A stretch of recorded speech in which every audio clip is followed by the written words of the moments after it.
2024 সালে মে মাস অতিক্রান্ত হয়ে গেছে। তো মে মাস পর্যন্ত যত বাংলা সিনেমা রিলিজ করেছে সেই বাংলা সিনেমার মধ্যে 1 থেকে 6 নম্বর স্থানে কোন কোন সিনেমা আছে বক্স অফিসে কালেকশনের ভিত্তিতে, এটা আমি বলবো একটি নামী পত্রিকার নিউজ পোর্টালে এটা দেওয়া হয়েছে, তার ভিত্তিতে বলবো। যদিও আমার নিজের এটা দেখে কিন্তু যথেষ্ট হাসি পেয়ে গেছে, তার কারণ এরকম যে হতে পারে বা এই সিনেমায় যে সর্বোচ্চ কালেকশন করেছে এইটা ভেবেই কিন্তু আমি অত্যন্ত আশ্চর্য হয়ে গেছি।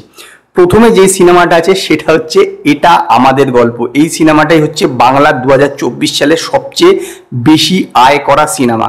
সেটা কিন্তু আমার নিজেও ভাবতে অদ্ভুত লাগছে, কিন্তু তাদের দেওয়া তথ্য অনুসারে সেটাই কিন্তু সবচেয়ে বেশি আয় করা সিনেমা।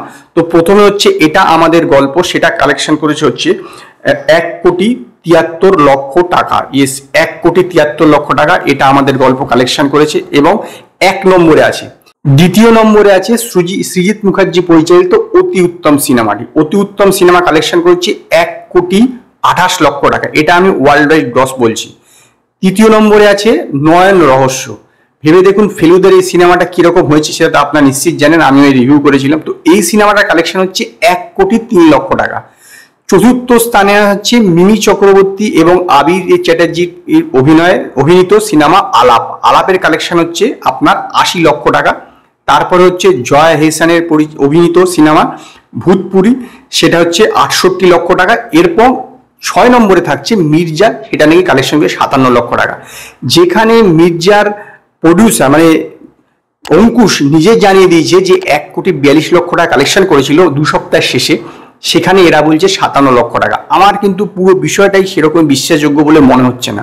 এবং সবচেয়ে বড় কথা দেখুন, এটা আমাদের গল্প 1,73,00,000 টাকা কালেকশন করেছে।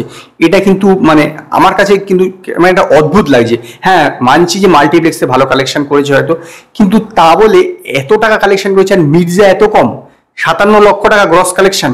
এরা মনে হয় সম্ভবত মাল্টিপ্লেক্সের কথা বিচার করেই করে দিয়েছে, কারণ আমি জানি না এই যে যারা করেছে এটা কিন্তু একটা নামী পোর্টাল, এরকম নয় কিন্তু কেউ নিজস্ব বানানো, এটাতে কিন্তু পেপারও আছে।